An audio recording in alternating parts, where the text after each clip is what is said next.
sits in a pew and then writes a letter to who? What is this? It's a song I wrote this morning. Really? Yeah. I love it. Yeah, it's called Eleanor Rigby. Really? Yeah. Mm-hmm. That's my favorite part so far. You should keep that in. It's pretty good. Yeah. Oh, hey there. Oh, hi. So, we just saw the movie yesterday. Thank you for joining us, by the way. At Green Apple. DIY. Bing! So, what did we think of the movie? Oh, the movie was so good. The end. Ta-da! No, it was awesome. I wasn't expecting a lot, but I love the Beatles, and it was very cool to see. It stood alone as a decent movie, even if you don't know who the Beatles are really. Which there was a lot of people there that you could tell they were below the age group that would even understand about that. So. Well, I like the fact that we sat between some people that were of the baby boom generation. Mm-hmm. Their responses were awesome because they knew all the songs. They knew I don't know if they got all the references because there was a lot of extra like British stuff in there. Well, you can be old and stupid. Oh. So. Well, now we need to edit. Why? Well, old and stupid people. If you're old and stupid, what's up? Don't be old. Hey, you can be old and stupid. Wisdom doesn't come with seniority. Anywho. So the lead guy did awesome.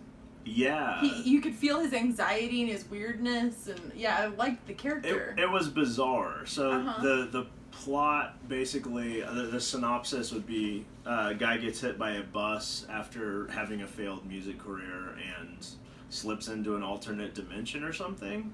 In a world where the Beatles do not exist and never have existed, and there's no Coca-Cola, there's only cocaine. And, there's several things in this world that are just completely different. Harry Potter doesn't exist. Yeah. But he doesn't understand because he still remembers all of these things existing. Because he gets hit by a bus when there's supposedly a solar flare or something. They're not exactly sure what happened, but it deleted people's memory of the Beatles and other things. And so he looks it up and realizes he's the one who remembers all the songs and can sing it because he is a singer. It's him and a Russian guy and some other lady. Yeah, that remember who the Beatles are. So a few people did remember. But he's got a love interest in the film. Lily James plays her, and she's his manager. And I liked their dynamic. It was pretty good. Yeah. Very believable as friend zone material. Mm-hmm.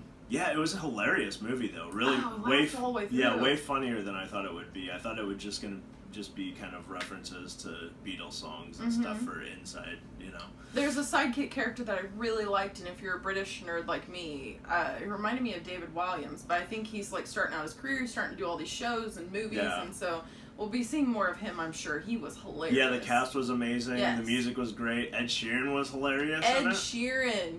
You have to give him props because he basically made fun of himself through this whole movie. Yeah, he has a ring. So his ringtone is his own song. Yeah. It was fun. We had a great time. I would give it 9 out of 10. The people next to us were crying by the end of the film. I mean, it was hilarious and touching and had great cast. The surprise add-ons like Kate McKinnon. Kate McKinnon plays the worst person in the world. She plays Kate McKinnon. She plays it one of the perfectly, SNL characters. Yeah, she's such like an LA person, She is. So yeah, it's funny. She really. She got the most laughs. She got the most laughs because she was just crazy. Like her facial expressions and all that. And the guy that plays Winston on New Girl. Yeah, Winston Bishop on New Girl. But he had a funny segment. So anyway, go see it, guys. The movie is yesterday.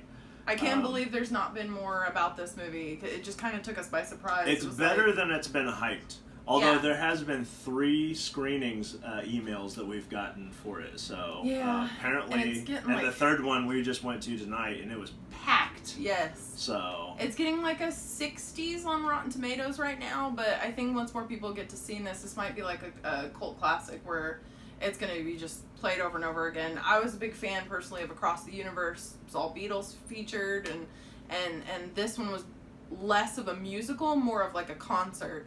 So I enjoyed this one as well. And if you hate the Beatles, you might not like this movie. I'm Unless you love Ed Sheeran, I'm then sorry. you might like this movie. I'm sorry, first of all, for whatever happened in your life that led you to that decision.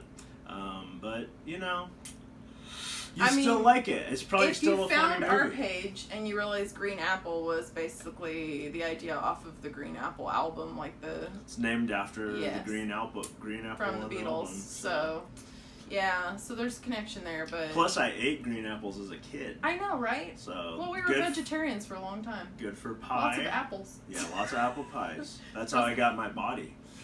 Anyway. My apple body. I'm shaped like an apple pie. Yeah. Anyway, that does it for our review.